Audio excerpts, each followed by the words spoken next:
The smell of smoke reached Cormac Calloway before any sound did. It was 2:15 in the morning, and the Montana sky above Hawks Ridge Ranch was clear and brutal with cold stars. He had been asleep for 4 hours, which was enough for a man who had learned in the war that the body could survive on less than the mind believed. He sat up before his eyes were fully open.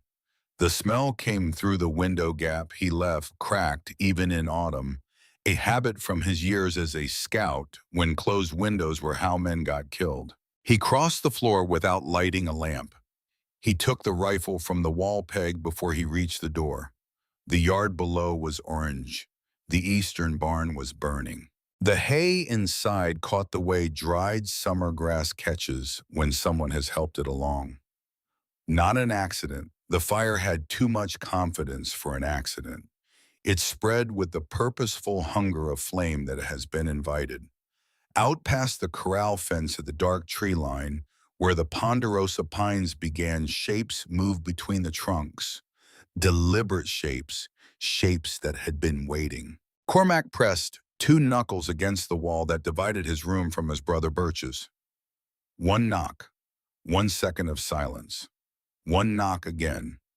The signal they had agreed on years ago, not for fire or flood, but for the other kind of trouble, the kind that came from men. Then he moved quickly down the hall. He stopped at the last door on the right. Through the wood he spoke in a voice kept low by necessity rather than calm. He was calm.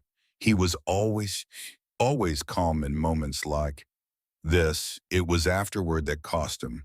Fire at the east barn, he said. Get dressed. No lamp.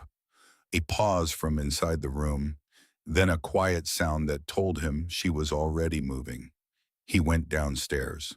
Marin Whitfield had arrived at Hawks Ridge Ranch 6 weeks earlier with a travel bag that held less than most people brought for a weekend trip and a composure so carefully maintained that it looked almost like peace. He had known since the second day that it was not peace. Peace did not carry itself the way she did, with the particular stillness of someone who had spent a long time making sure nothing on the outside gave away what was happening within. He had not pushed. He had waited. In his experience, truth found its own timing, and pressing only made people better at hiding. But tonight there was no time for waiting. Tonight the trees held hired men, and in his house was a woman he had brought here, and fire was one of the oldest ways that certain kinds of problems got resolved. He stood in the yard and watched the barn and thought the way he had been trained to think, measuring angles and approaches the way another man might measure lumber for a fence. Birch came through the back door already dressed and already reading the yard the same way Cormac was. Vance came down the stairs from the north side with his coat half on and his rifle in his right hand, and in his other arm was Tommy, the 9-year-old boy, wrapped in a blanket and blinking with wide eyes at the orange light filling the yard. How many? Vance said. At least 3 I can see, Cormac said. 4th position would be north of the house. Vance looked at him and nodded once and went back inside with the boy. Birch moved without being told. He positioned himself between the house and the coming dark, and there was something in the way he stood, feet shoulder width weight, even that made the space between him and the fire feel like a wall had been built there. Marin came through the door dressed and without a lamp, exactly as he had said. She stopped at the edge of the porch and looked at the barn, and then at the tree line, and then at him. Her face was white in the firelight, and her jaw was set, and her eyes were doing the fast mathematics of someone assessing threats rather than reacting to them. North side, he said. She understood without further explanation. She went. What Cormac Calloway did not know in that moment, and what would matter more than anything that happened in the next 2 hours, was that the girl who had just walked around the north side of his house had already changed the shape of everything. But to understand how she came to be in that yard and why the men in the trees had come, the story has to go backward, 12 weeks backward, to a city called Philadelphia, and a dying man who spent his last good months building an escape route for a daughter he would not live to see use it. Harrison Whitfield made his money in railroad financing, which meant he made his money in arithmetic, in patience, and in the careful reading of men. He could look at a business proposal and feel within the first paragraph whether the numbers were honest or decorative. He could sit across a table from a stranger and understand inside of 10 minutes what that stranger wanted and what he was willing to do to get it. It was a gift of a particular kind, and he passed it on to his only child with the same deliberate intention that other fathers used to teach their sons to swing a hammer. He had no sons. He compensated accordingly. Maren Elspeth Whitfield grew up sitting beside her father in his study while he worked not to watch but to learn. She learned to read a contract the way other girls learn to read sheet music. She learned that a misplaced decimal in a ledger column was not a mistake but a choice, and that choices left evidence. She learned to look at what a man said and then look at what a man did and measure the distance between those two things, because the distance told you everything. By the time she was 20, she could read a financial prospectus and identify the sentence where the writer stopped believing his own argument. By 21, she could spot a forged signature in natural light. These were not fashionable skills for a young woman of her station in Philadelphia in 1875. They were, as it turned out, the exact skills that would save her life. Her mother, Margaret, had died when Maren was 4 years old. She remembered almost nothing of her directly. A warmth, a voice that had a particular quality in the early mornings, and a small silver locket on a chain that had been pressed into her hands at the funeral with the instruction that it was hers now and she should never lose it. Harrison Whitfield learned he was dying in April of 1874. He sat with the news for 2 days before he told anyone, and in those 2 days he made a list. Not a list of regrets or farewells. A list of problems that would outlast him, ranked by how dangerous they were to Maren. At the top of that list was a man named Edmund Hargrove. Hargrove had been Whitfield's business partner for 11 years. He wore his prosperity well.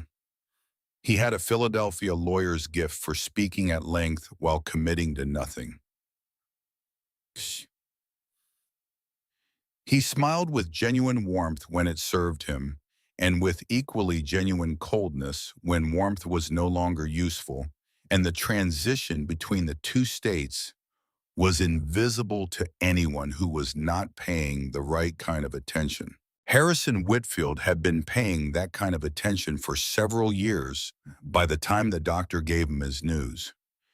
He had seen the small calculations, the way Hargrove's eyes moved when certain accounts were mentioned, the particular quality of the silences that followed certain questions, and most importantly, the way Hargrove had begun positioning himself gradually and without apparent urgency to become the executor of decisions that were not yet his to make. The will that Hargrove would produce after Harrison's death had been arranged carefully.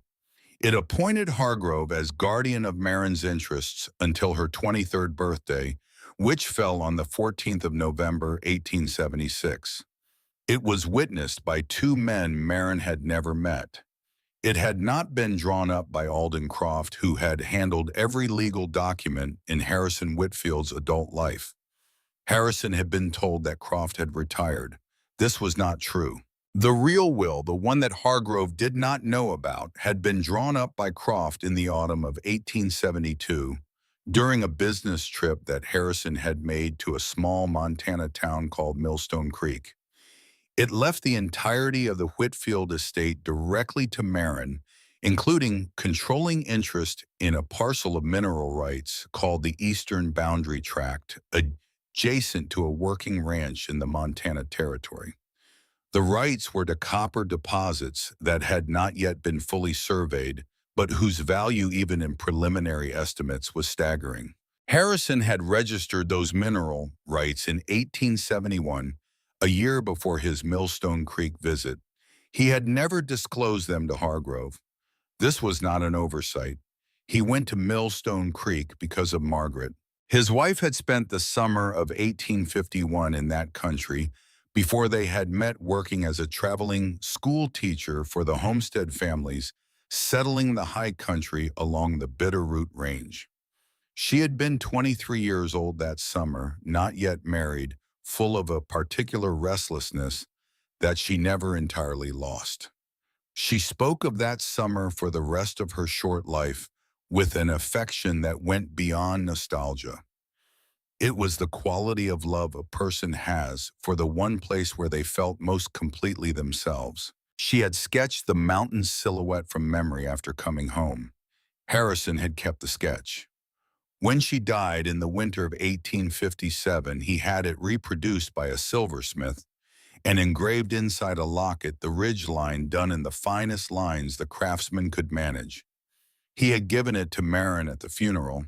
She had worn it every day since, assuming the delicate engraving on the inner rim was decorative. He went to Millstone Creek in 1872 because he wanted to understand what Margaret had loved. He found his answer partly in the mountains themselves and partly in a ranching family called Callaway, whose patriarch, Robert Callaway, spoke of Margaret with the careful respect of a man who had not forgotten being shown genuine kindness. Robert Callaway's oldest son had been one of Margaret's students that summer.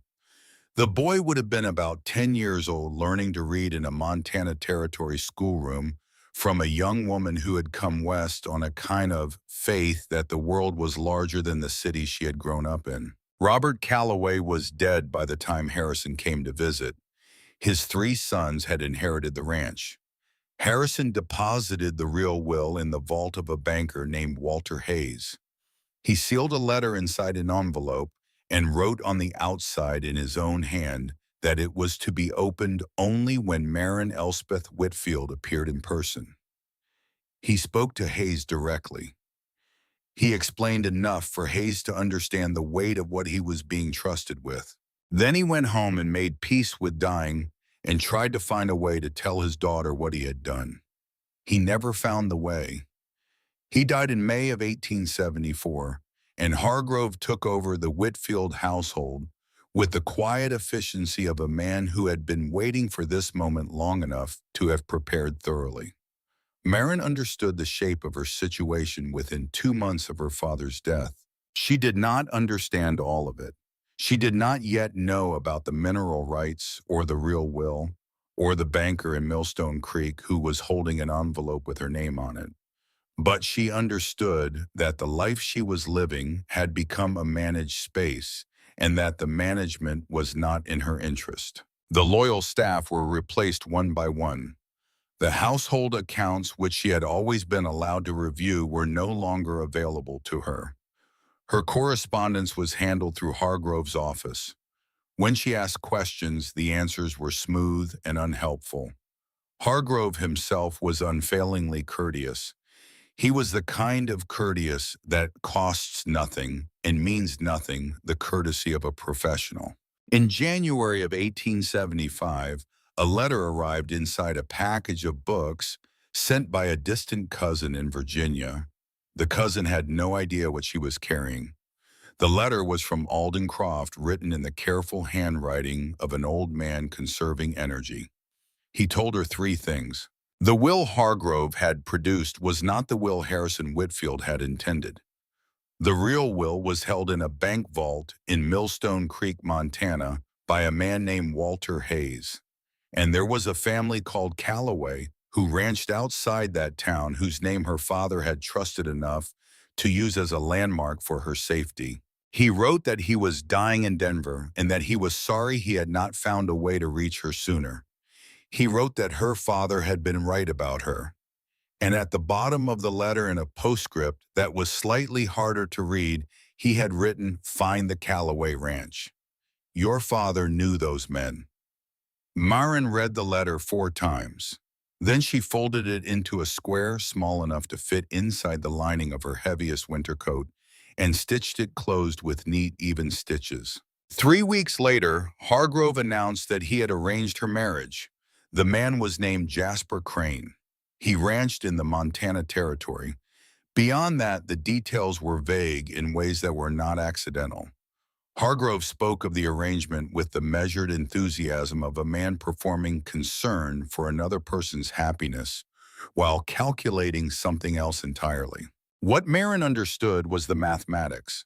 She was 21 years old. Her 23rd birthday, the date on which the fraudulent will's provisions would have her inheritance transferred to her control under Hargrove's terms, was more than a year away. Jasper Crane's ranch was reportedly isolated in a way that made communication with the outside world difficult.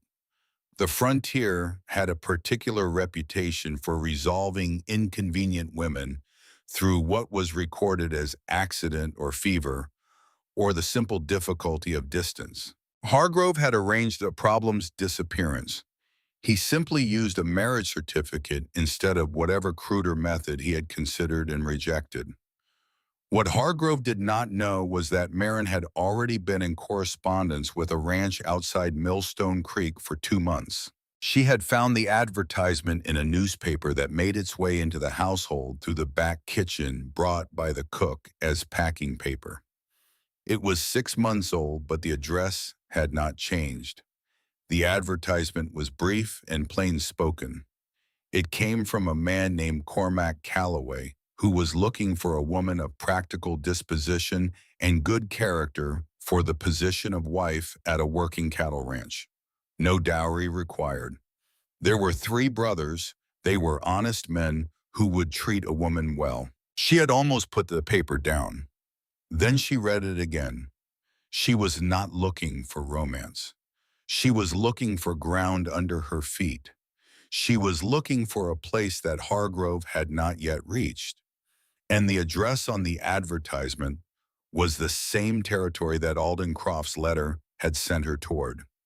She wrote to Cormac Calloway. He wrote back. The correspondence that followed over 8 weeks was unlike anything she had expected. He did not write to impress her.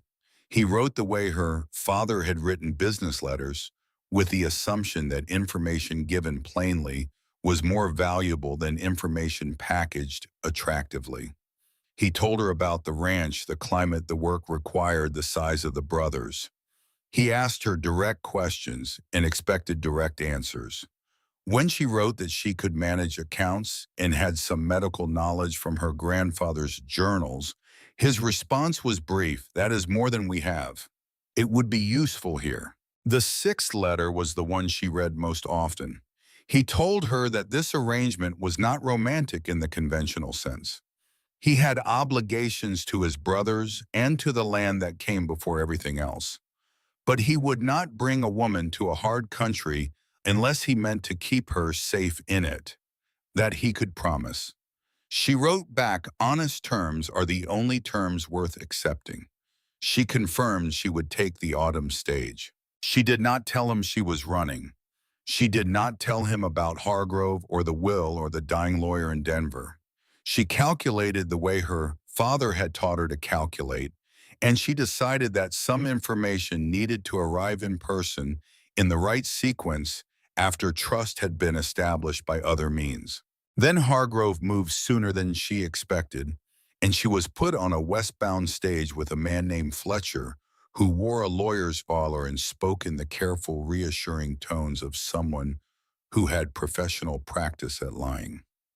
The stagecoach had been moving for 11 days when Marin made her decision. Fletcher had told her they were going to meet Jasper Crane. He had shown her documents bearing her signature on arrangements she did not remember making.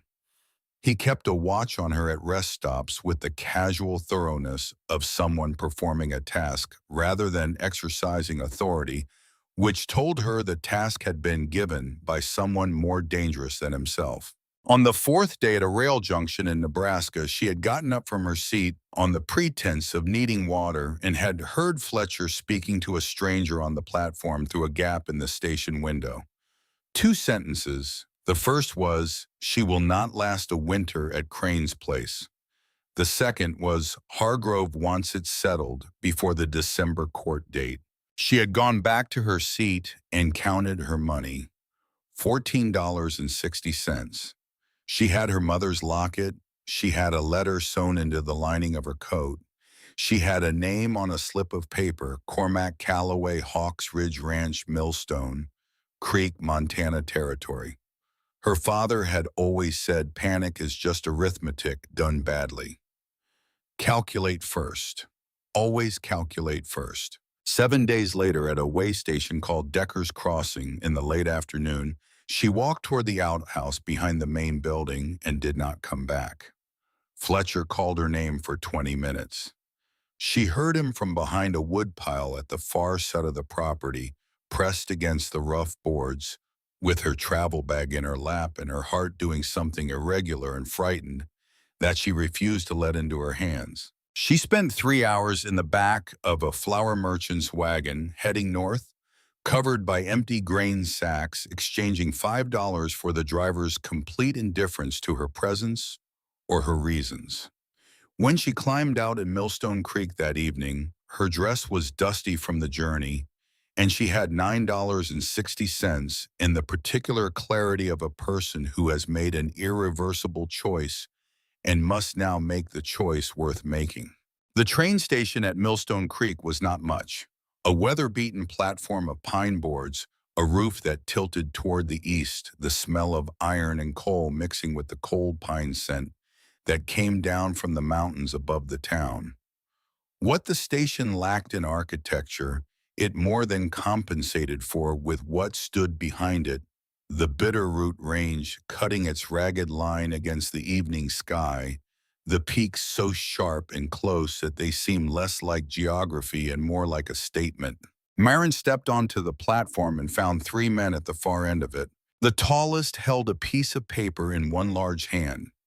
He was looking at the passengers coming off the stage with the focused attention of a man doing an inventory. He was not handsome in the way that word usually gets used. He was something different. His face had been formed by outdoor work and weather and whatever had happened to him in the war, and the result was a face that had weight and specificity, a face that could not have belonged to anyone else. His eyes were the color of dark amber, and they moved across the platform the way a good scout's eyes move, not searching for a particular thing, but watching for anything unexpected. The man beside him was younger and built along the same broad lines, but held himself differently, with a kind of easy readiness that suggested he found the world interesting in ways he had not yet finished cataloging. He had auburn hair and a small smile that looked like it had been on his face so long it had become structural. The third man stood half a step behind the other two and said nothing and did nothing, and somehow managed to be more present than either of them. He was the largest of the three by a measure that redefined what large meant.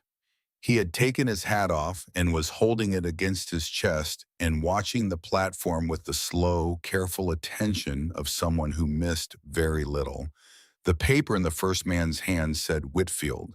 Marin walked toward them because there was nowhere else to go. She walked toward them because she had promised through 8 weeks of letters to appear when she said she would appear, and Marin Whitfield kept her promises. She walked toward them because the name on the paper was hers, and the mountains behind these men were the same mountains that had put a ghost of a smile on her father's face whenever he had spoken of that country. "Mr. Calloway," she said when she was close enough, "I am Marin Whitfield. I apologize for the condition of my dress. I had a complicated journey." The tall man with the amber eyes studied her for a moment that stretched past the expected limit of social courtesy, and in that moment she understood she was being assessed in the thorough, undisguised way that this man apparently assessed everything. He was not being rude. He was just being honest. There was a difference. "You came," he said. It was not a greeting. It was a statement of fact delivered by a man who had been calculating the probability of this moment and had just received confirmation that his estimate was correct. She would not understand until later how much was carried in those two words.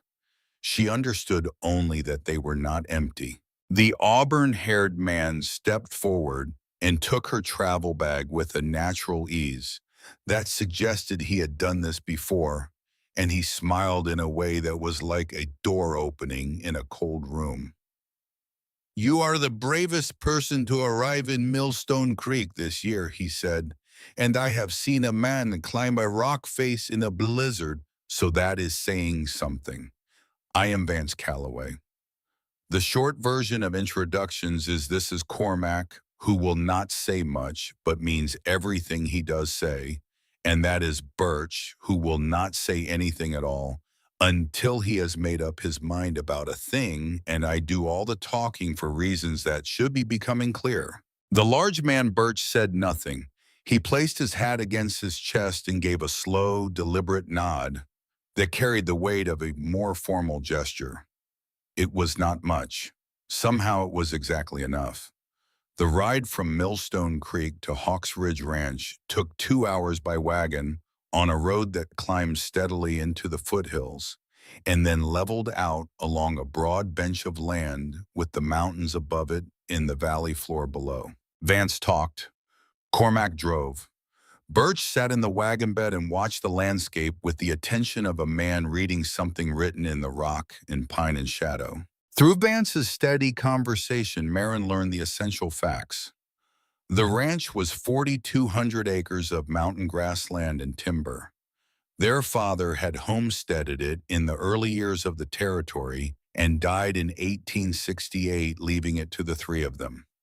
Cormac had returned from his years of service and rebuilt what their father had started. The cattle operation was what made the ranch work. There was a hired man named Fitch and a boy named Tommy who had been with them 2 winters. She gave them a version of herself that was accurate but incomplete. She described her background, her education, her father's work. She did not speak yet of Hargrove or the letter or the banker in Millstone Creek.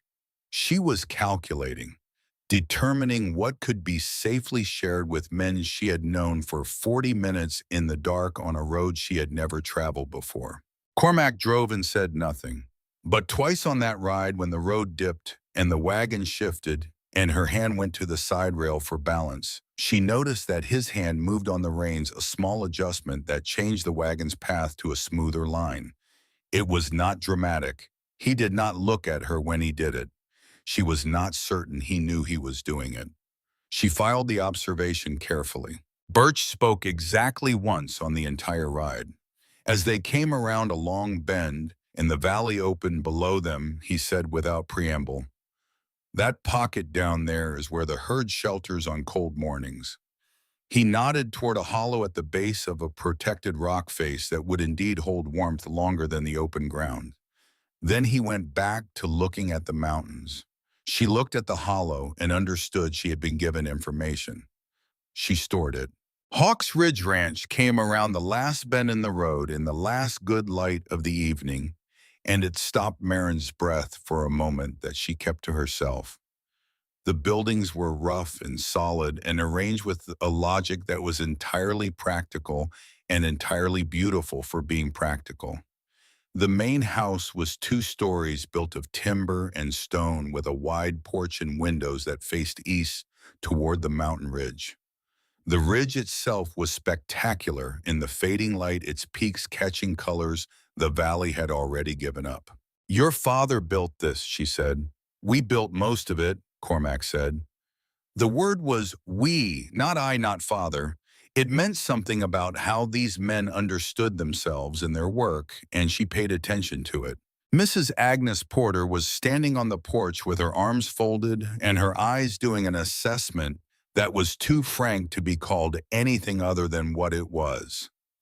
She was a tall, angular woman with iron gray hair and a face that had been put through enough weather and years that it had the particular authority of landscape. She looked at Marin for 3 seconds. "Smaller than I expected," she said. "Winter will be harder for you. Can you cook?"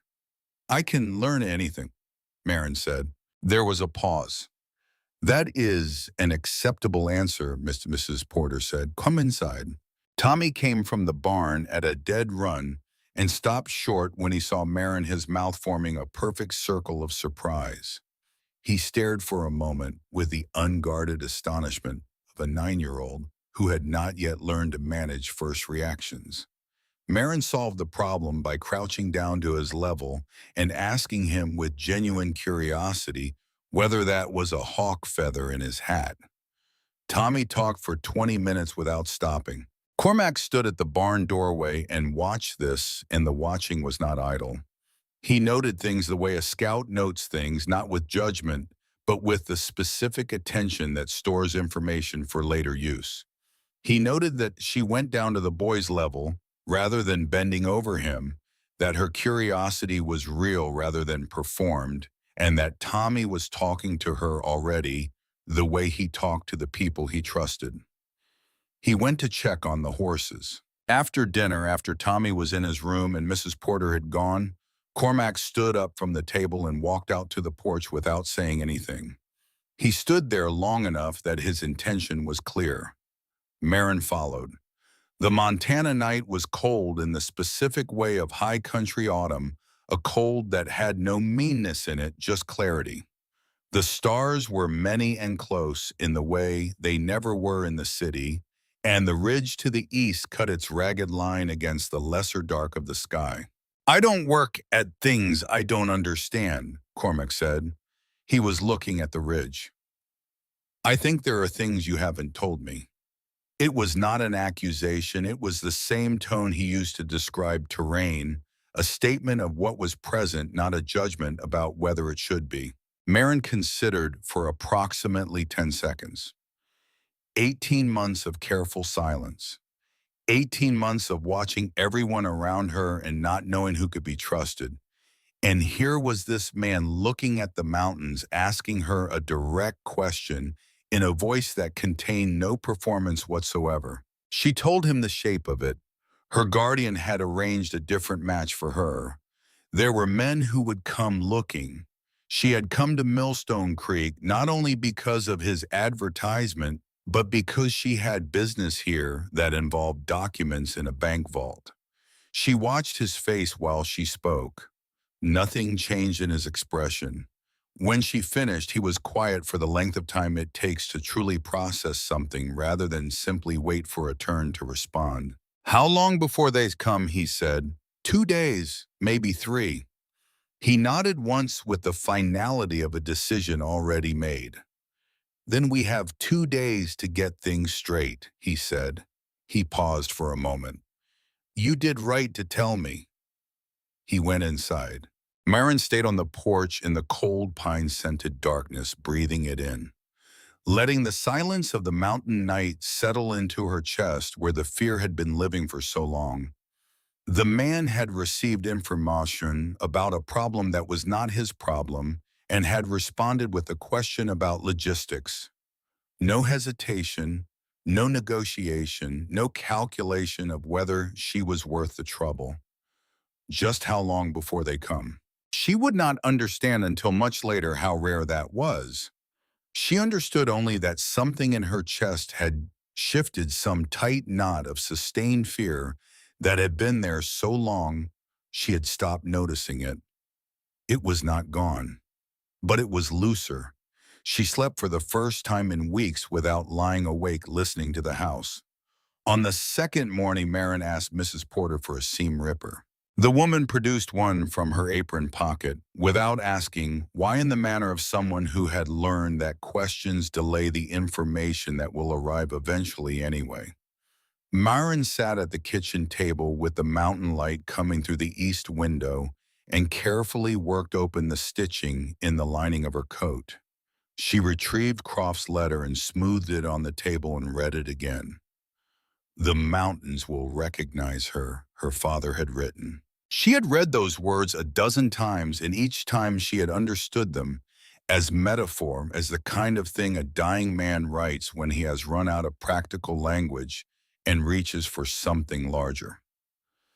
She sat with the letter now in the kitchen of a ranch house in the Montana Territory and looked at it differently. She took the locket from around her neck. She had worn it every day of her remembered life. She opened it. Her mother's face looked back from the miniature portrait inside the lid painted when Margaret had been approximately her own age now. The resemblance was strong enough that strangers sometimes noticed it. Marin had looked at this portrait 10,000 times. She looked at the inner rim of the lid, the engraving she had always understood to be decorative. Fine silver lines forming a pattern she had traced with her fingertip as a child. She carried the locket to the window and held it in the morning light. It was not decoration, it was a mountain silhouette, precise, specific, particular. A ridge line with a distinctive notched peak at the right, two lower shoulders to the left, and in the far corner a single formation that jutted at an angle no other combination of rock and altitude would duplicate. Her father had told her the locket engraving was made from a sketch her mother had drawn from memory after coming home. Marin looked up from the locket. She looked through the kitchen window to the east. The ridge above Hawks Ridge Ranch filled the lower half of the morning sky.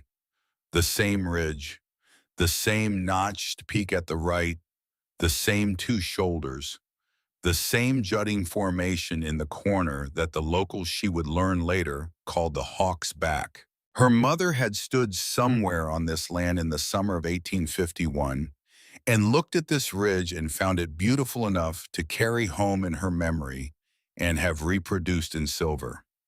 Her father had known this.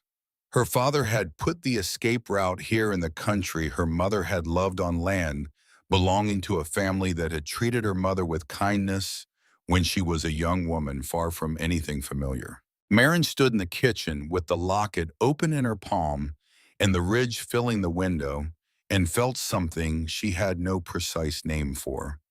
Not surprise, not comfort exactly.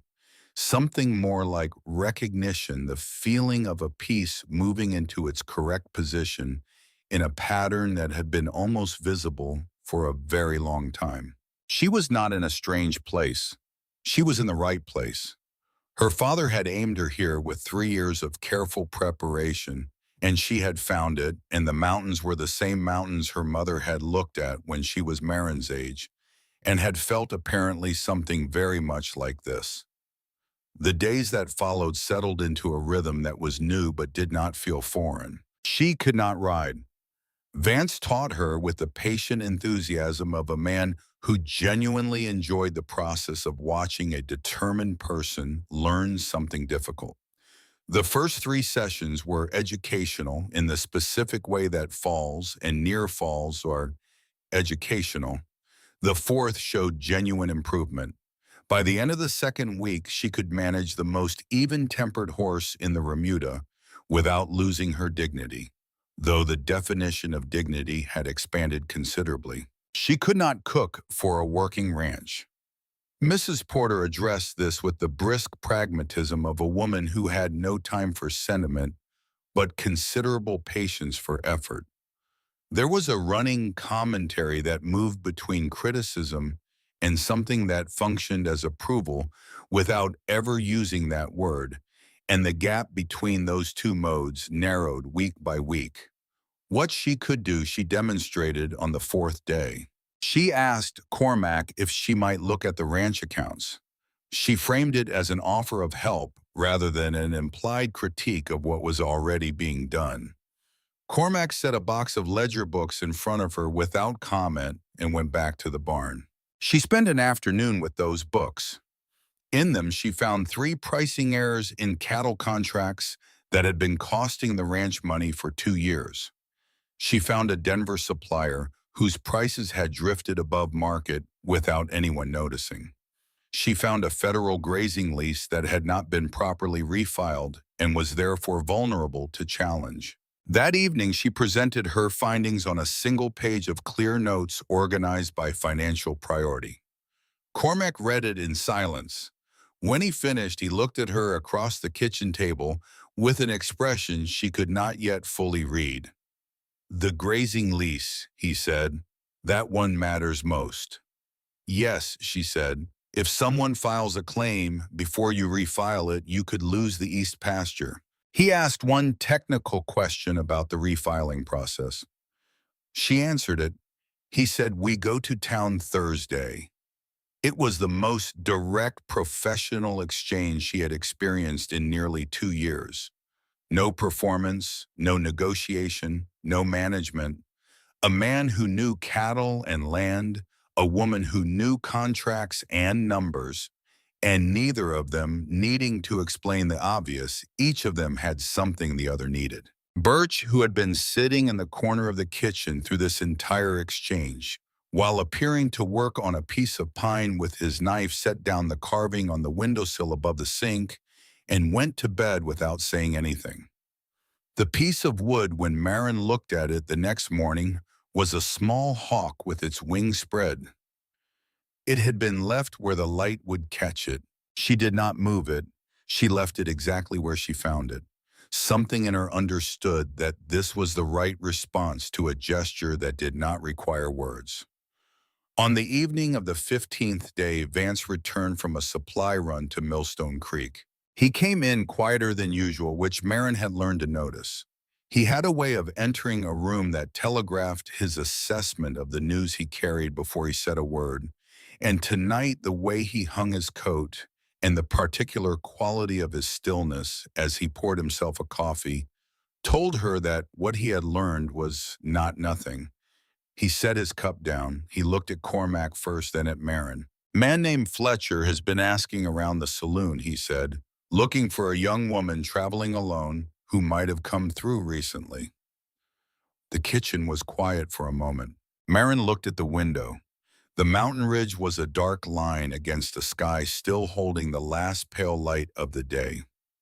Her mother had looked at that ridge from this land nearly 25 years before and felt at home here. Her father had built her a road back to it with 3 years of careful planning and a will sealed in a bank vault and the last faint hopes of a dying lawyer. She had found it. She had arrived. And now the men her guardian had sent were 1 town and 2 days behind her. She looked back at Cormac Calloway, who was watching her from across the table with those amber eyes that missed very little and said even less. I need to tell you the rest of it, she said. He nodded once. I had a feeling, he said. Outside, the first stars were appearing above Hawk's Ridge, and the mountains that her mother had carried home in memory were settling into the dark as they always had and always would, patient and enormous and completely indifferent to what small human dramas played out at their feet. But the drama was coming. In that kitchen, with the fire burning low and the stars coming out above the ridge, Marin Whitfield began to lay down every card she held in the presence of a man who had already decided without fanfare or announcement that the problem she had brought was also his problem now. She told him all of it, not the way a person confesses, not with apology or with the hope that disclosure would transfer the weight of it. She told him the way her father had taught her to present findings in order with the relevant facts first, and without decorating the truth to make it more or less than what it was.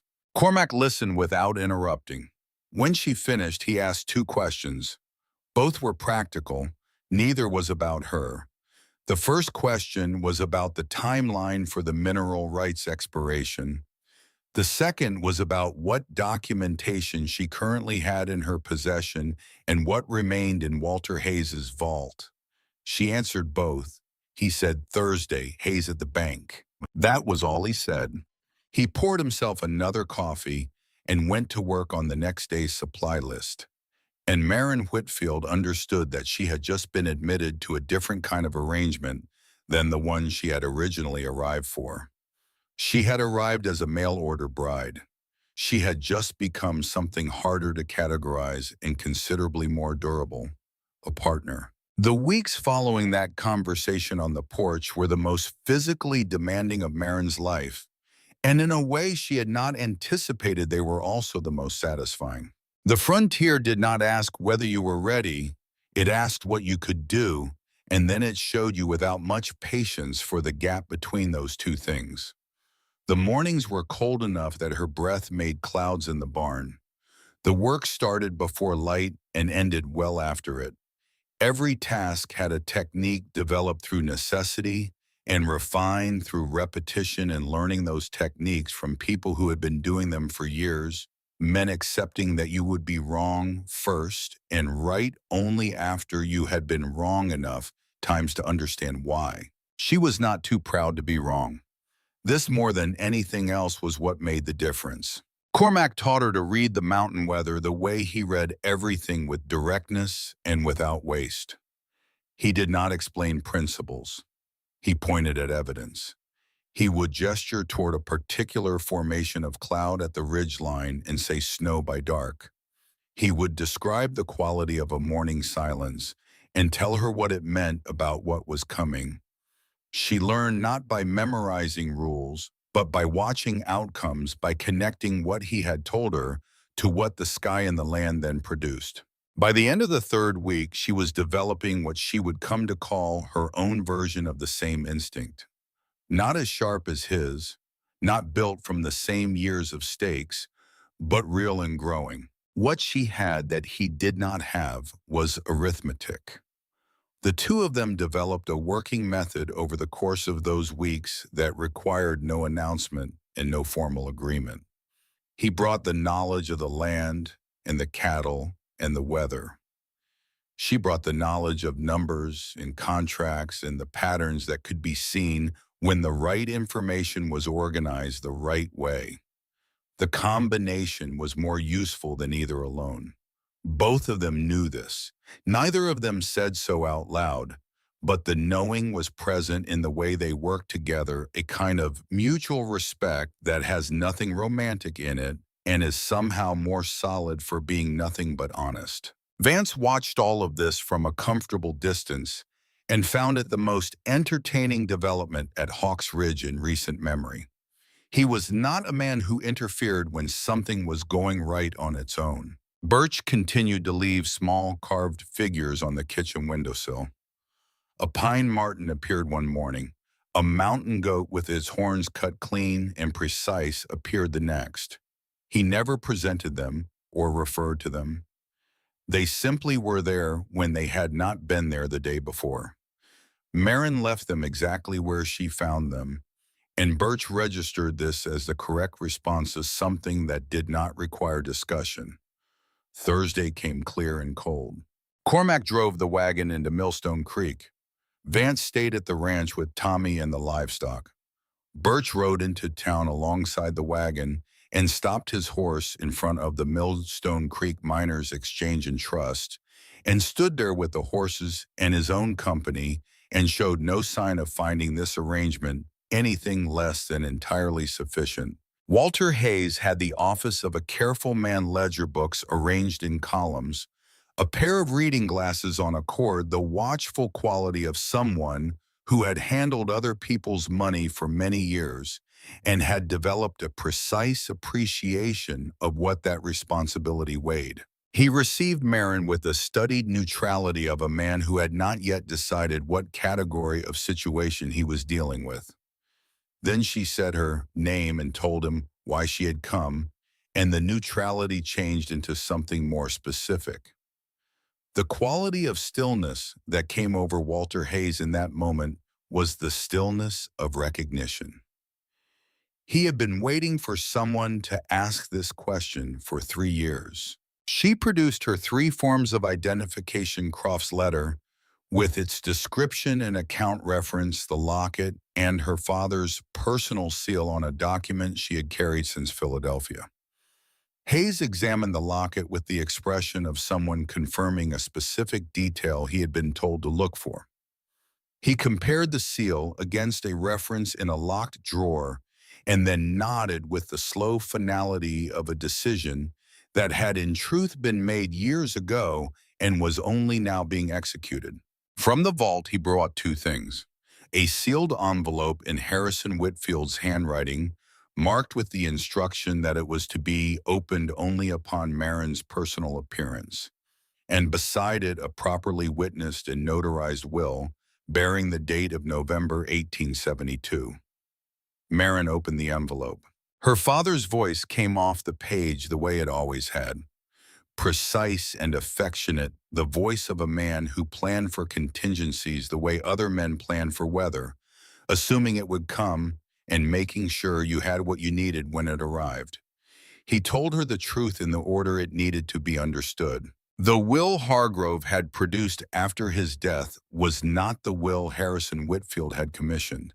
The real will left the entirety of the estate directly to Marin, including controlling interest in a parcel of mineral rights to a property called the Eastern Boundary Tract. This property was adjacent to the Hawks Ridge Ranch in the Montana Territory. The rights had been registered in 1871 and had never been disclosed to Hargrove. They represented what was potentially the most significant copper deposit identified in the territory. The court date in December that Hargrove was working toward was not about guardianship. It was about allowing the mineral rights to expire through administrative abandonment. If Marin did not appear in person to assert her claim before the 14th of December, the rights would revert to territorial jurisdiction, and Hargrove's associates in the territorial government would acquire them for a fraction of their actual value. She read this paragraph twice. Then she read the last part of the letter. Her mother, Margaret, had come to the Montana Territory in the summer of 1851 before she and Harrison had met. She had spent that summer as a traveling schools teacher for the Homestead families settling the high country. She had spoken of that summer for the rest of her life as the truest season she ever lived. The locket with the mountain silhouette inside it had been made from a sketch Margaret had drawn from memory after coming home because she said she never wanted to forget what it felt like to live inside a mountain. The Calloway family at Harrison wrote had treated Margaret with dignity and genuine kindness during that summer. The oldest son had been one of her students. He would have been about 10 years old, learning to read from a young woman who had come west on a kind of faith that the world was larger than the city she had grown up in. He chose to put the real will here in Millstone Creek under the care of Walter Hayes because he trusted the geography of honest men, and because he believed that if Marin ever needed to find her way to safety, this was the right place to send her. At the bottom of the letter, in the final line, her father had written, "Go home. Marin, the mountains will recognize you." She folded the letter with hands she held deliberately steady and sat for a moment with it in her lap. Cormac stood at a respectful distance, giving her the silence that the moment required. When she looked up, she said, "Our fathers knew each other." What happened in Cormac Calloway's face when she said those words was brief and then gone, replaced by the composed attention he used like armor. But she had learned in 3 weeks to read the small things in this man's face, and what moved across it in that fraction of a second before the composure reset was not just surprise. He said, "My father never spoke of a teacher specifically." He paused. "He mentioned a woman who came one summer. He said she was the best reader of a contract he had ever met, and that she had eyes the color of the morning sky." He looked at Marin when he said this. She had cornflower blue eyes. They both became aware of this at the same moment. Cormac's jaw tightened slightly in the way it did when he was managing something internal that he had not planned on managing. Then he said something slower, working the memory out of a place it had sat undisturbed for years. "I remember her somewhat. I was 10 years old that summer. She was the teacher who came that season. She taught us to read. I have not thought of it in years." He looked at Marin again.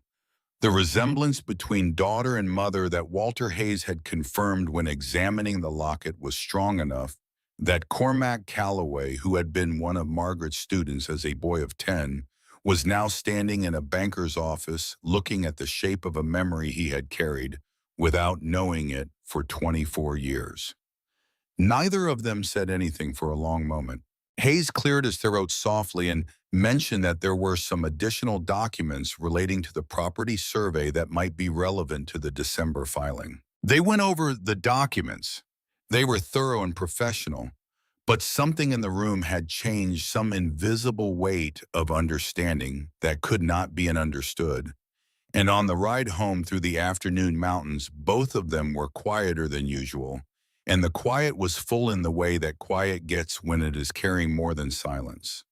The medical crisis arrived as crises do, with no warning and no regard for convenience. It was a November morning with frost on the grass and a sky the color of pale iron when Tommy, whose relationship with the concept of prohibited areas had always been theoretical at best, crossed the fence at the eastern pasture boundary and followed a fox track to the edge of a shelf that dropped 15 feet onto flat rock below. He fell at 8:35. Birch found him 12 minutes later when he noticed the boy's absence from the breakfast table. He carried him back in his arms with the deliberate care of a very large man who was frightened, moving quickly, but not running, keeping the injured arm as still as the terrain allowed. The expression on Birch Calloway's face during that walk was the most emotion Marin had ever seen from him, and it was visible only in the extreme care with which each step was placed. The break was severe. The bone had displaced and was pressing against the skin from inside the forearm, holding an angle that made the ranch hands look away. Tommy was conscious and pale and producing a low, sustained sound that was worse than screaming because it never quite stopped. The nearest doctor was in Millstone Creek, 15 miles away on frozen roads. The round trip would take 3 hours minimum, and a compound fracture left improperly managed for that long could cause permanent damage. Marin had carried a book in the bottom of her travel bag since Philadelphia. It was her grandfather's medical journal. He had been a field surgeon in the Mexican War, and he had kept detailed records of field procedures when proper equipment and proper doctors were unavailable. One section dealt specifically with compound fractures of the forearm, with step-by-step instructions for manual realignment and improvised immobilization.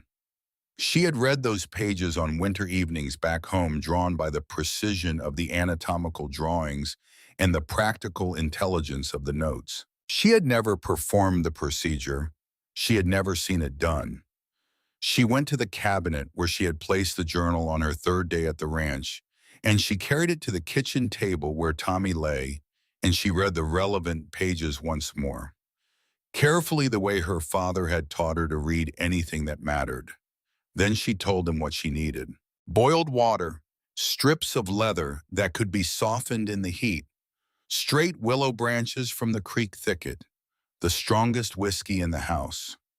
Cormac gave the order in a single sentence. Everything she asked for appeared. What followed was the hardest 15 minutes of Marin Whitfield's life. She cleaned her hands in water hot enough to redden the skin. She poured whiskey across Tommy's arm while Cormac held the boy's shoulders. Vance held the lamp and Birch held Tommy's free hand with the gentle steadiness of someone who understood that the greatest service you could offer in that moment was to be present and absolutely calm. Tommy's sounds during the cleaning reached a pitch that seemed to carry through the walls of the house and into the yard beyond. Marin held her hands still by pure will and kept her voice level and told Tommy what she was going to do and why, one step at a time, because she had found that explaining things gave people something to hold on to when everything else was frightening. The moment of realignment required her to pull against the contracted muscle and shift the bone back to its proper position. The sensation under her fingers was specific and unmistakable, and would come back to her in the half-dark of certain nights for years afterward. But it was followed by something else, the subtle give of bone returning to alignment, the angle of the arm changing beneath her hands from wrong to right. She splinted the arm with the willow branches and strips of leather, binding them tightly enough to hold not so tightly as to restrict the blood. When she sat back, Tommy had fainted from the sustained shock of the procedure. His breathing was shallow and even. His color was bad, but not critical. Marin sat on the kitchen floor against the cabinet with her eyes closed and her hands in her lap. The room was very quiet. Cormac sat down beside her. Not across the room, not standing above her. Beside her on the floor, his back against the same cabinet, close enough that she could feel the warmth coming off him in the cold kitchen. He said nothing for a long while. His hands were on his knees and they were large and still. She opened her eyes. He was looking at the middle distance across the kitchen, his jaw set with the particular compression of a man managing something he had not planned to feel. "He will be all right," she said. "I know," he said. A pause. "You did that. My grandfather wrote the procedure down. I only read carefully." There is reading carefully, and there is being willing to act on what you read. Those are not the same thing. She did not move away from the warmth. The days after Tommy's surgery changed the texture of things at Hawks Ridge in ways that did not require announcement. Mrs. Porter arrived the following morning with a jar of preserved peaches and the observation that Marin's splinting technique was better than what the Millstone Creek doctor would have managed, given that he had a tremor in his right hand he refused to acknowledge. This was coming from Mrs. Porter, roughly equivalent to a formal declaration of alliance. Vance told Marin directly with the frank simplicity he brought to everything that the three of them had decided she was staying regardless of the technical status of any prior arrangement, and anyone who wanted to argue about it was welcome to make the attempt. Birch left a new carving on the windowsill that evening. Not an animal this time. A small figure of a woman rendered in pine, standing straight-backed with her chin up. He placed it without ceremony and ate breakfast the next morning without mentioning it. Marin moved it to the center of the kitchen table where everyone could see it. Birch ate his eggs and said nothing, and that was the correct response for both of them. Cormac continued to teach her the weather and to work beside her in the evenings over the accounts, and the distance between them had begun as professional courtesy was becoming something else. Not smaller exactly, different. The quality of a space between two people who have been through something hard together and found each other reliable. He rerouted his morning rounds to pass the barn where she practiced writing, a fact he had never mentioned and never would. He adjusted the position of her coffee cup each morning to the desk by the east window, where the light was better for reading, because he had noticed 3 weeks ago that she tilted everything she was reading toward the window. He said nothing about this either. He simply put the cup there each morning and went to the barn. She noticed. She did not say anything. She understood that in the grammar of this man, action was the language and commentary was not required. The 6th week brought Denton Briggs to Millstone Creek. Vance brought the news home from a supply run, and the manner in which he delivered it told Cormac everything before the words did. Briggs had arrived with 3 men and the professional stillness of someone who did not need to announce himself because he knew exactly what he was looking for and had looked for things before. He had gone directly to the territorial magistrate's office. He had gone to Walter Hayes' bank, where Hayes had told him correctly that he could not discuss the contents of any customer's documents. He had gone to the territorial land registry. This last piece was what mattered. Briggs was not asking only about Marin's location. He was asking about the land title for Hawks Ridge Ranch and the filing status of the eastern boundary tract. Vance spread this information on the kitchen table between them, the way he spread any intelligence with clarity and without alarm, because alarm was not useful and clarity was. He looked at Marin when he finished. "He is not here for a ward," Cormac said. It was not a question. No, Marin said. He is here for the mineral rights and the December deadline. Hargrove cannot afford a court proceeding that he might lose. He never could. She had understood this from the beginning in the way her father had taught her to understand business. The guardianship was the surface reason. The mineral rights were the real one. A copper deposit of that size in a territory that was opening to serious commercial extraction was worth more than 2 decades of railroad income.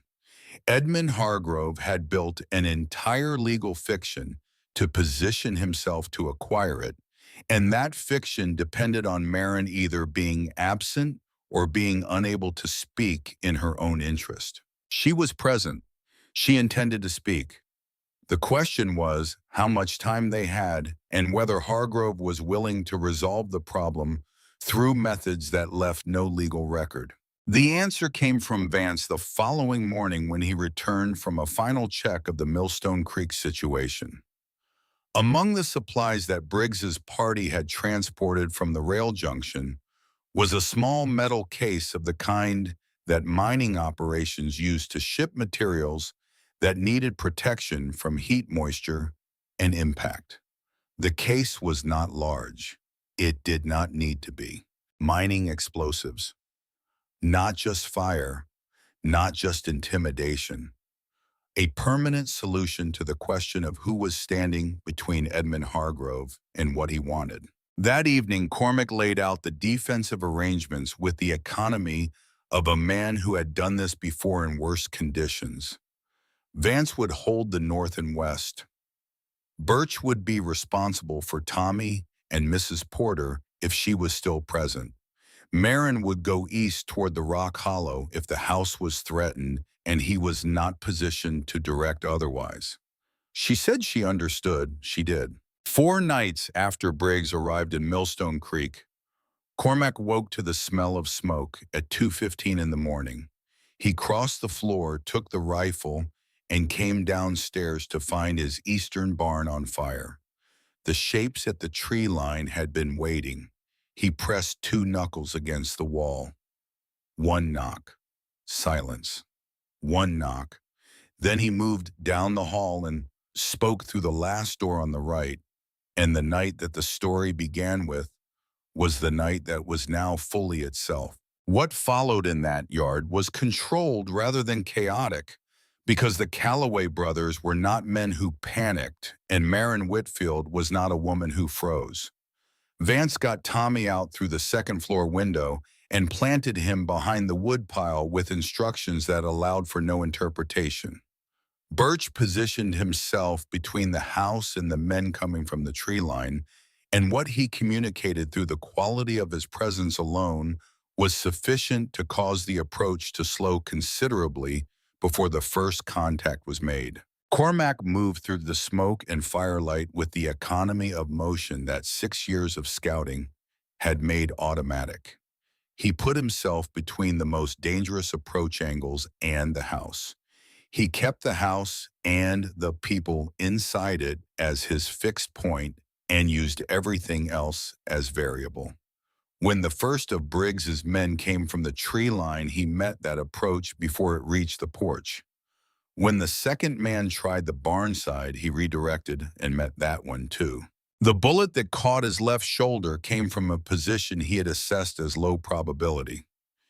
He had been wrong. The force of it turned him half around, and the specific quality of pain identified the location immediately as the same shoulder that had carried a Confederate round at Chickamauga more than a decade before. He shifted his angle and kept moving. Pain was information. It could be processed and set aside until the work was done. Marin came through the back door and moved north. She had understood in the first 2 minutes of noise and firelight that there were 4 men and that 3 of them had been positioned to occupy the defensive response while the 4th came around the long way. She had understood it because she read terrain the way Cormac had been teaching her And because her father had spent 20 years teaching her to look past the obvious presentation of a thing to the structure underneath it. The fourth man was young. He was carrying a kerosene can and moving with the nervous energy of someone who had signed up for a job that had not been described with full accuracy. And now that he was here in the dark with a burning barn and the sound of a fight behind him, the gap between the description and the reality was making itself felt in a very concrete way. Marin stepped into his path. He stopped. She said, "My name is Marin Whitfield. My father was Harrison Whitfield. I came to this territory with $9.60 and a letter sewn into my coat because a man named Edmund Hargrove tried to arrange my disappearance. That is why I am standing in this yard at 2 in the morning. What is your reason?" The man did not answer, but his grip on the kerosene can changed. "Whatever he is paying you," she said, "is not enough to make you the man who put fire to a house with a child inside it. You know that. That is why your hand is not moved." The kerosene can went down to the ground. She picked it up and walked it away from the house. The engagement in the rest of the yard resolved in the manner of situations where the advantage of surprise has been negated and the terrain belongs to the defenders. Briggs himself was brought down in the north yard with a wound to the shoulder. 2 of his men were restrained. The fourth stood near the woodpile in the fading firelight with his hands at his sides, looking at the ground. Tommy called out from behind the woodpile that Marin was the most spectacular person he had ever seen in his entire life. "Thank you, Tommy," Marin said in the same tone she used to acknowledge that breakfast was ready. The eastern barn was ash and timber and the smell of scorched hay. The house stood. The search of Denton Briggs's kit the following morning produced something more valuable than anything Hargrove's men had intended to leave behind. Among the papers that Cormac laid out on the kitchen table while Marin cleaned and dressed Briggs's shoulder wound in the tool shed were documents that revealed the full architecture of what Hargrove had been building. There was a deed. It was expertly prepared and professionally executed, transferring the mineral rights of the eastern boundary tract to a shell company registered under the names of Hargrove's Territorial Government Associates. The date on the deed had been backdated to 1873. Satisfying, the forgery was technically accomplished and would pass casual inspection. It was designed to create a competing claim that could cloud the title long enough for the December deadline to pass. Marin examined the deed at the kitchen table in the gray morning light. She had been reading her father's handwriting since she was old enough to read. She had grown up beside him at his desk, watching him sign his name to contracts and letters and assessments over thousands of evenings. She knew his handwriting with the intimacy of someone who has not merely seen a thing, but absorbed it until recognition is automatic and unconscious. The signature on the forged deed was wrong. Not dramatically wrong, not wrong in the way that a crude forgery is wrong in the specific subtle ways that only a person who had studied the genuine article for years could identify. The lowercase letter D with its distinctive backward loop was absent, replaced by a form that was similar but lacked the specific character of her father's hand. The pressure on the right side of the official seal was too even. Harrison Whitfield had always pressed harder on the right, a consistent habit that appeared across 20 years of documented signatures. And the date was written in abbreviated form. Her father never abbreviated the month, not once in any document she had ever seen him sign. She took a sheet of paper and wrote these observations down. She wrote them clearly in language that was technical and specific, organized, so that each point could be demonstrated against the existing record of her father's authenticated signatures currently held in the bank vault. She wrote the analysis the way her father had taught her to write findings, factual, ordered, and stripped of everything that was not necessary to the proof. This single page of handwritten notes in Marin Whitfield's careful hand would matter more in what was coming than anything else she could have brought to the magistrate's office. Not testimony, not emotion, not the righteous anger of an injured party. Evidence. Technical, specific, verifiable evidence of the kind that could not be dismissed as the distressed claims of a young woman who had been through too much. Her father had given her this. It was the most useful thing he had ever given her, and he had given it to her the way he gave everything, by spending years making sure she could do it herself. 3 days after the attack, they rode into Millstone Creek. 3 days was the time it took to prepare properly, every document organized, every argument sequenced, every contingency considered. Cormac's shoulder was bandaged under his coat, and he rode with the left arm slightly lower than usual, which was the only sign of it. He had refused anything that would slow his thinking, and no one had argued. The morning was cold, and the road was frozen, and the mountains above the town were wearing their first serious snowfall of the season. The peaks were white against a hard blue sky, and the light had the specific quality of high-altitude winter, clean and unsparing and merciless in its clarity. Marin rode between the brothers. She wore the navy traveling dress, the one she had arrived in, the one that had become something other than what it started as, no longer the dress of a woman arriving somewhere uncertain, but of a woman who knew exactly where she was going and why. Vance rode on her left. He had spent 3 days in preparation and had confirmed that morning that Fletcher Hargrove's agent had quietly left Millstone Creek on the previous day's stage. Hargrove had arrived personally, which meant he no longer needed Fletcher to manage the search. It also meant he had come to finish this himself. Vance shared this information with the quiet efficiency of a man who understood that intelligence delivered at the right moment was more useful than intelligence delivered earlier. Birch rode on her right and said nothing and watched everything. Cormac rode ahead.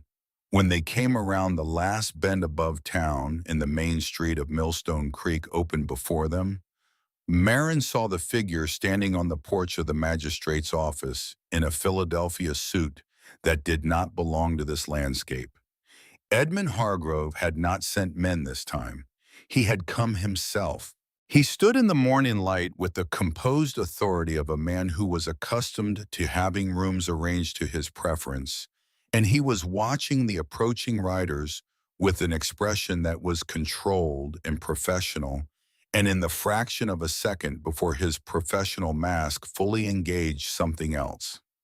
Something that looked just briefly like a man who had discovered that what he was looking at was not what he had expected to be looking at, and who understood in that moment that the calculation he had been running for 18 months had been based on a fundamental misreading of the variable at its center. He gathered himself, he looked away, but Marin had seen it. The town of Millstone Creek stopped. Not all at once and not with the dramatic quality that fiction prefers. It stopped the way small towns stop when something significant is unfolding on the main street, in the practical, undramatic manner of activity, simply ceasing because the people performing it have found something more immediate to attend to. The blacksmith's hammer went quiet. The women near the general store found reasons to remain where they were and face the street. The men on the bench outside the saloon let their attention drift from their conversation and did not pretend otherwise. 4 riders coming down the main street of a Montana frontier town in the cold November light was not unusual. What was unusual was the composition of the group and the quality of purpose it carried. Magistrate Cornelius Ward stood on the porch of his office at the end of the street with the careful expression of a man who has 2 conflicting obligations and has not yet determined which one is safer to honor. Beside him stood Hargrove, watching the approaching riders, now with the full professional composure restored, every trace of that earlier unguarded moment locked away behind the presentation of a reasonable man who had traveled a great distance out of genuine concern. His opening was constructed with professional precision. He addressed Magistrate Ward in a voice calibrated to carry down the street because he understood that public settings required public narratives, and the narrative he was constructing was one of concerned guardianship and unfortunate mental disturbance. He spoke of Marin with the measured sadness of someone who had tried very hard and been failed by circumstances beyond his control. He spoke of her time in the mountains with three unmarried men as though the arrangement were its own argument. He did not look at her directly while speaking about her, which was itself a technique. The technique of a man who has decided the subject of the conversation is not a participant in it. Marin dismounted before he finished. She walked to the porch steps and went up them and stood in front of Cornelius Ward with the directness of someone who has decided that the geography of the situation matters and that standing on the same level as the man she is addressing is not a small thing. "Magistrate Ward," she said, "my name is Marin Elspeth Whitfield. I am the daughter of Harrison James Whitfield, formerly of Philadelphia. I am here to file a formal challenge to the fraudulent will recorded in your office under date of June 1874. I am here to present the original will dated November 1872 and to assert my rightful claim as heir to the Whitfield estate, including the mineral rights to the eastern boundary tract registered in the Montana Territorial Record." She spoke without performance. She spoke the way she presented ledger findings, with the assumption that the facts were sufficient and that dressing them up would only suggest uncertainty about their quality. Then she opened her saddlebag. The original will, the copies Walter Hayes had made, the letter from Alden Croft, the technical analysis of the forged deed written in her own clear hand. The forged deed itself recovered from Denton Briggs's kit the morning after the attack on Hawks Ridge Ranch. She placed each document on the porch railing one at a time in the sequence that told the story most clearly. "This is the original will," she said, "witnessed by your own banker, Mr. Walter Hayes, who is present. This is a technical analysis of the fraudulent will currently in your records demonstrating specific deviations from my father's authenticated handwriting that indicate forgery. And this is a forged deed recovered from the hired man, Edmund Hargrove, sent to burn down the Callaway Ranch 4 nights ago, transferring the mineral rights to a shell company under a backdated signature." She let the document stand on the railing in the cold morning light. "Mr. Hargrove did not come to Montana Territory out of concern for my well-being," she said. "He came because he is 43 days from losing a copper mineral rights claim worth more than his entire Philadelphia business portfolio, and the only way to prevent that loss is to ensure that the rightful heir is either absent or unable to speak credibly in her own interest." She looked at Hargrove directly. "I am present," she said, "and I am speaking." The street was entirely quiet. Hargrove moved through his response with the control of a man who had rehearsed for multiple versions of this situation. He questioned her mental state with the vocabulary of compassionate concern. He questioned the provenance of the documents with legal language about chain of custody and territorial jurisdiction. He raised with deliberate gentleness the question of what conclusions a reasonable person might draw from a young woman of delicate constitution spending several weeks in the household of 3 unmarried men in an isolated mountain location. Vance Calloway, standing below the porch, took one step forward. The step was not aggressive. It did not need to be. The quality of Vance's stillness after that step communicated what further movement would look like, and Hargrove read it correctly and retreated from that line of argument with a speed that was telling. Cormac did not move at all. He stood with his left arm held slightly lower than his right, the only external indication of the wound in his shoulder, and he watched Hargrove with the flat, patient attention of a man who has assessed a threat and found it manageable. He had looked at more dangerous men than Edmund Hargrove, across more dangerous situations than a frontier porch argument, and what was in his face was not anger or fear, but the particular quality of watchfulness that precedes action when action becomes necessary. Hargrove glanced at him once and did not glance again. Magistrate Ward was reading Marin's technical analysis of the forged deed. He was reading it with the focused attention of a man who has picked up a document expecting to skim it and has discovered that it requires genuine engagement. The analysis was specific.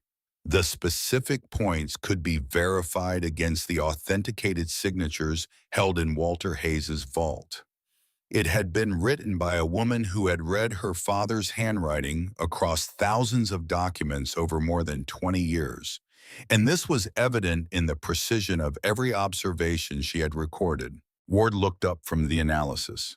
He looked at the forged deed. He looked at the analysis again. Around him at the street level, the people of Millstone Creek, who had known Harrison Whitfield during his 1872 visit, were having the quiet, specific conversations that happen when information arrives that confirms a suspicion that people have been individually carrying for some time.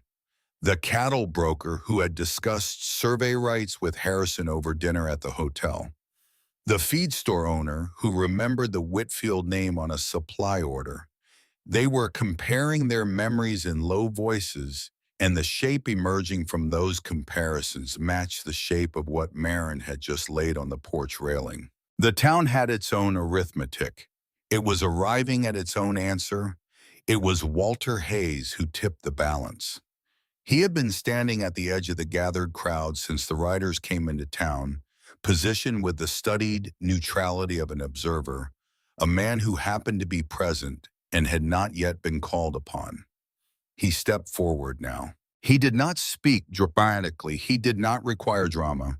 He had the authority of a man whose institution was built on the premise that accounts were accurate and records were true. And when he spoke in that voice, people listened with the particular attention they gave to bankers in frontier towns. "I am Walter Hayes," he said, "of the Millstone Creek Miners Exchange and Trust.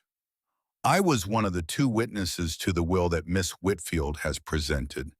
The date on that document is correct. The signature is consistent with the signature I observed Harrison Whitfield place on the page while I stood beside him. I have compared it with my reference copy this morning." He paused. "I am also holding in my vault a sealed letter placed there by Harrison Whitfield at the same time as the will. He instructed me to release that letter upon Miss Whitfield's personal appearance or upon the occurrence of circumstances that gave me cause for concern regarding her safety. Miss Whitfield has appeared in person, and I believe the circumstances of the past several weeks satisfy any reasonable definition of the second condition as well." He looked at Ward. "The will currently on record in this office does not match the will I witnessed. I am prepared to testify to this in any proceeding this office chooses to conduct." The street absorbed this. Hargrove's composure did not crack because composure of the kind he carried was not a single surface, but a system of managed presentations, and when one element failed, the system substituted another. He moved to the argument that Harrison Whitfield had been in compromised mental health during the period when the supposed real will had been created, that the will in question reflected the distorted wishes of a man influenced by opportunistic parties, that the testimony of a small-town banker in a territorial outpost could not be expected to carry the same weight as the properly documented legal instruments of a Philadelphia estate. He was skilled. He was convincing in the way that practiced liars are convincing, not because the lies were good, but because the delivery was.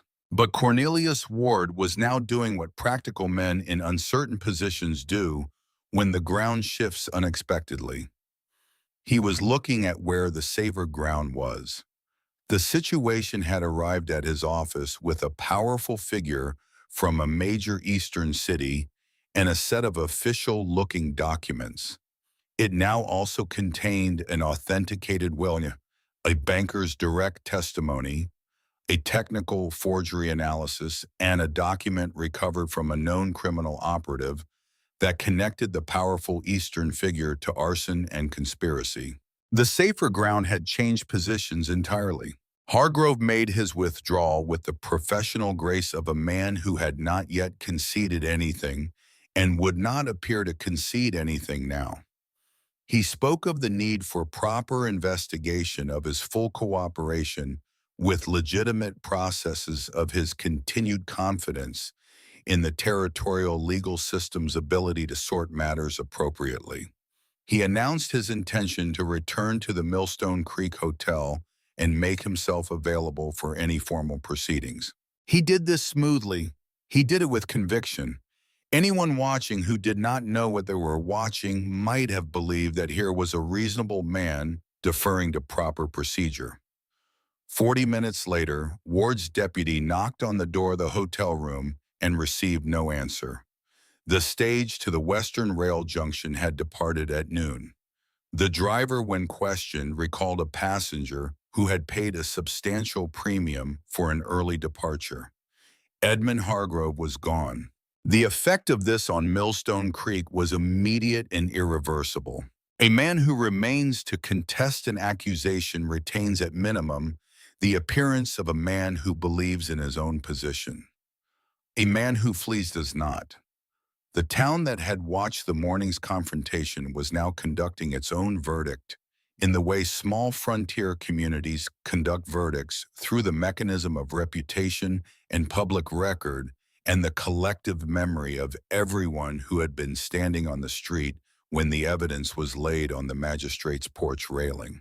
Ward no longer required to navigate between two competing power centers because one of them had removed itself, found a decisiveness that had not been available to him an hour earlier.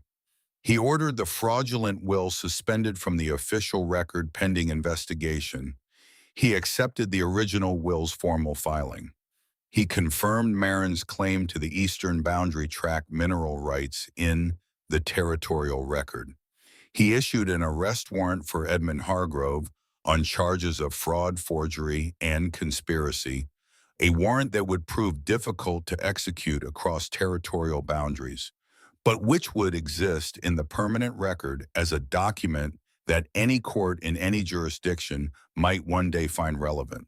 Marin stood on the magistrate's porch in the cold November air and watched the paperwork being processed with the specific quality of attention she brought to important transactions. She felt something that was not triumph and not satisfaction and not relief in any simple form. It was closer to the feeling that follows the end of something that has required a sustained expenditure of everything you had for a very long time.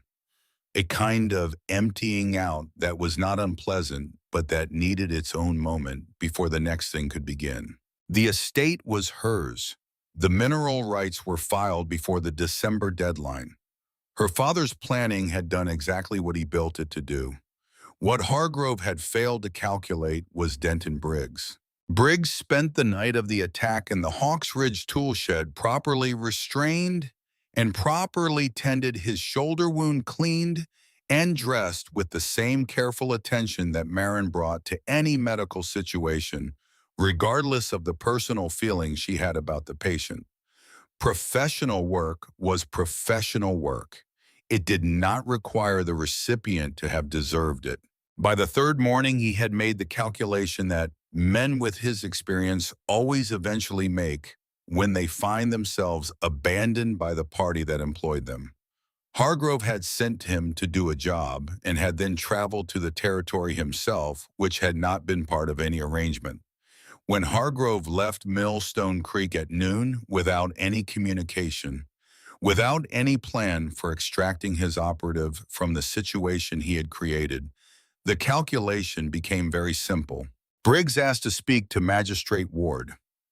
What he offered in exchange for consideration of his circumstances was a complete and detailed account of Edmund Hargrove's operations, beginning with the fraudulent will and extending back through 18 months of systematic dismantling of the Whitfield estate. He offered names, dates, specific transaction records, and the particular kind of contextual detail that only someone who had been present for the relevant conversations could provide. He offered all of this because he was a professional, and professionals who have been left behind by the people who hire them make practical decisions about where their interests now lie. The testimony he provided over 2 days was forwarded to Alden Croft's legal practice in Denver. And here the story contained a loss that had been working its way toward conclusion for months. Alden Croft died in Denver in December, 2 weeks before the mineral rights deadline he had spent 18 months working toward. His surviving associate sent word to Marin along with a final message that Croft had dictated in his last clear days: "Your father was right about you. He would be proud. Go live your life." She read it once and set it carefully in the drawer with the other documents that mattered. She sat for a moment with the closed drawer in front of her and thought about a man she had never met in person, who had been loyal to her father for 30 years and who had found a way in the last days of his life to do the thing that needed doing. She did not say anything about this to anyone. She did not need to. Croft's associate forwarded Briggs's testimony to Philadelphia, where it joined a growing body of documentation that the relevant legal authorities had been accumulating for several months already. The combination of the Montana territorial record, Briggs's detailed testimony, and the Philadelphia documentation created something that no individual element alone could have created: a case that was specific, corroborated, and nearly impossible to dismiss. Hargrove was found in Chicago in the spring, 3 months after his departure from Millstone Creek. He was arrested at a hotel near the financial district, where he had been in the early stages of rebuilding under a different name and a different story.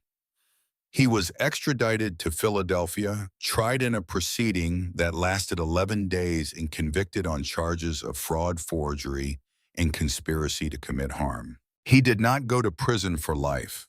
The law of that era was what it was, and men of his background and education received considerations that other men did not. But he was convicted. He was publicly recorded as a criminal. The name Hargrove, which had carried weight in Philadelphia financial circles for more than a decade, became the name that people in those circles mentioned when discussing what carefully managed fraud eventually came to. Which was this: it came to a courtroom and a verdict and a record that did not go away. Marin received the news of the arrest in a letter 7 months after the confrontation on the magistrate's porch. She read the letter once, folded it carefully, and left it on the kitchen table. When Cormac asked what the news was, she said he was convicted in Philadelphia last spring. He looked at her with the reading attention that she had come to understand was his version of asking whether she was truly all right, and she answered the question he had not asked by holding his gaze steadily until he nodded once and returned to his coffee. The first winter at Hawks Ridge was the hardest physical experience of Marin Whitfield's life, and in a way she had not anticipated, it was also among the most clarifying. Montana cold in the high country operates on a scale that eastern winters do not prepare a person for. It was cold that had no cruelty in it because it had no intent. It was simply what the altitude in the season produced, and what it produced was unambiguous. Pipes froze. Animals needed to be checked in the dark hours. The road to town became impassable twice in December and once in January with no warning and no apology. She worked through all of it with the same approach she brought to everything. She learned what was required, and she did it. And she did it alongside people she had come to trust, in the specific way that trust gets built through repeated evidence that a person is who they appear to be. Tommy's arm healed with the determined speed of a 9-year-old body that had not yet learned to do things slowly. Within 3 weeks, he was using it experimentally. By Christmas, he was carving small sticks with his knife in the careful imitation of what he saw Birch do, though his results were more enthusiastic than precise.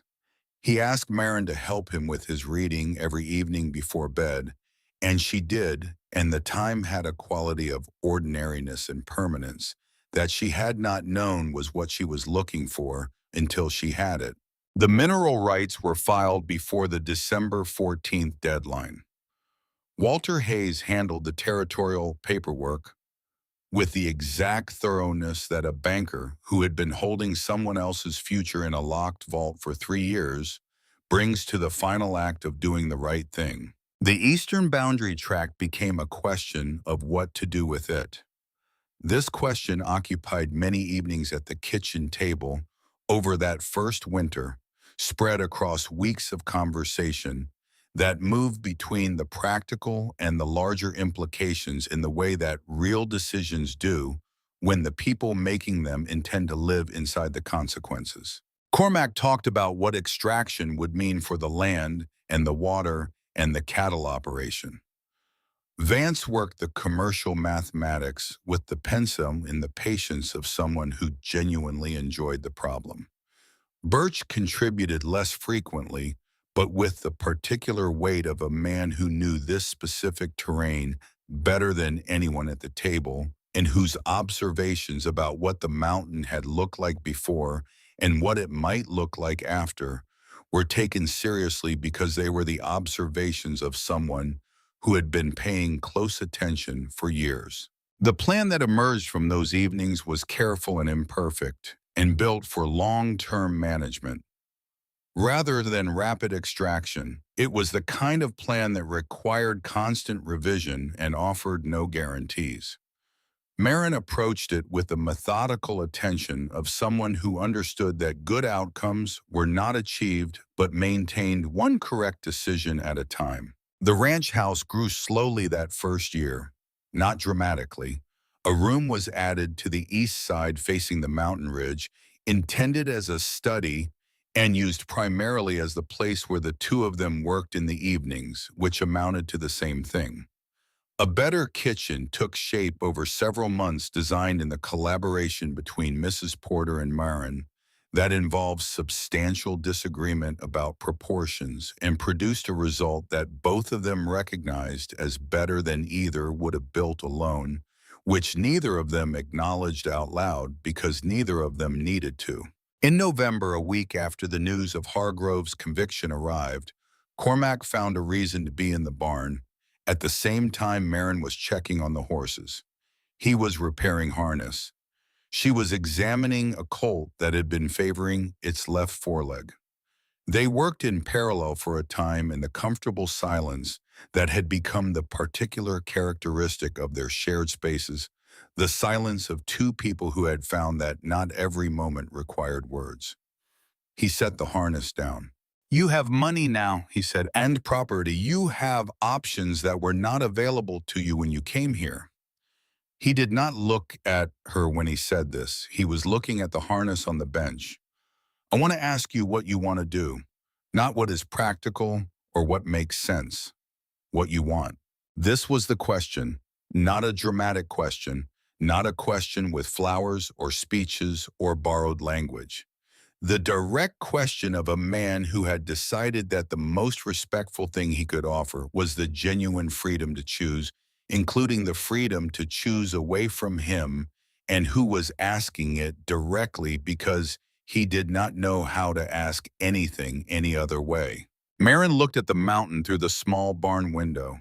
The November sky was the particular hard blue that followed cold, clear nights, and the Hawks Ridge silhouette against it was the exact silhouette she had been carrying at her throat since she was 4 years old. She thought about Philadelphia, the familiar streets and the managed rooms, and the life she had known the rules of. She thought about what it had cost her to leave it and what it had given her to leave it. She thought about the letter her father had written in a Montana bank vault 3 years before she needed it, aiming her at this exact ground. I told you 6 weeks ago that I thought I was already where I belonged, she said. I still mean it. From the far end of the barn in the shadows near the back wall where he had been repairing a section of stallboard, Birch said without looking up, he is asking about marriage. I know what he is asking, Marin said, a pause. And, Birch said. She looked at Cormac Calloway. Yes, she said. Cormac picked up the harness. He worked on it for a moment. Then he set it down again and looked at her with a direct attention he reserved for things that mattered. All right then, he said. It was not poetry. It was not the language of the kind of love that gets written about in drawing rooms.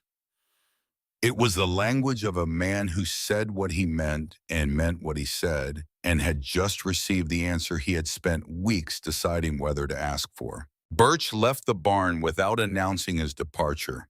Through the small barn window in the direction of the main house, Marin could hear Vance, who had been apparently working on something near the water pump, make a sound entirely consistent with the man who had just learned that a bet he placed a long time ago had finally come in.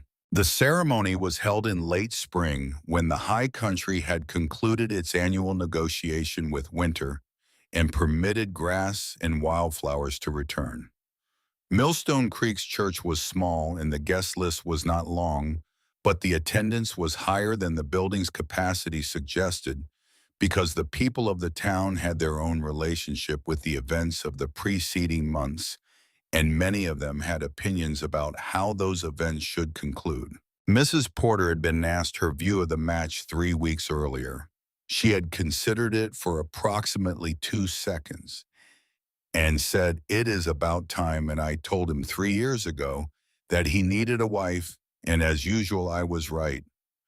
This was the most romantic statement Mrs. Agnes Porter had made on any subject in living memory.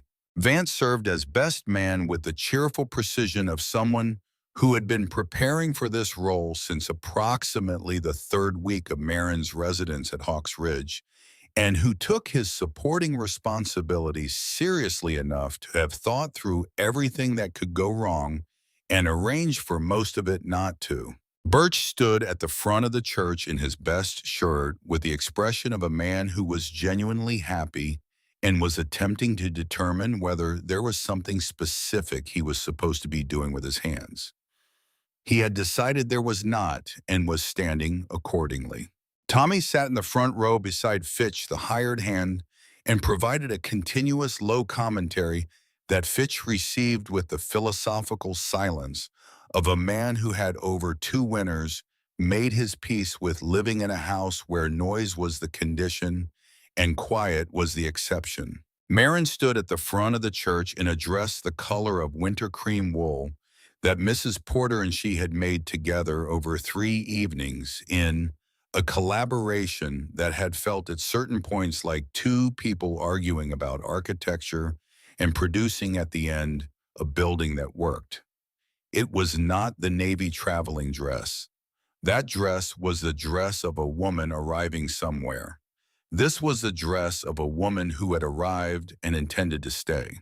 She looked at the man across from her, and she thought briefly and clearly about her father's letter and the locket at her throat and the ridge outside the window behind the altar, which was the same ridge that was visible from every window on the east side of Hawks Ridge Ranch, which was the same ridge that her mother had looked at in the summer of 1851 and found beautiful enough to carry home in her memory and have reproduced in silver. The same mountains, the same sky, the same ground. She said the words she meant to say. He said the words he meant to say slowly and deliberately in the way he did everything that carried weight. The church door opened behind them and the Montana spring light came in, and it was the particular quality of light that the high country produces in the season after a hard winter, clean and bright and generous.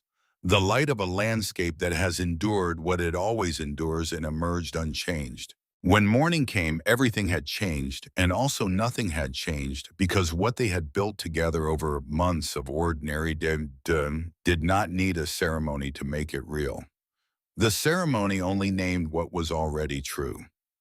5 years later, on an evening in late August, when the mountains above Hawks Ridge were catching the last of the day's light in colors that defied easy description, Marin stood on the porch with a cup of coffee that was still slightly too hot and looked at the ridge. The Eastern Boundary Tract copper operation was in its second year of careful development.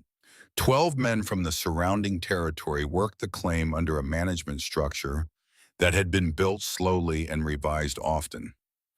The income was reinvested into Hawks Ridge with the discipline that the Territorial Land Registry recorded in the dry language of its official documents as the Whitfield and Callaway Consolidated Holding.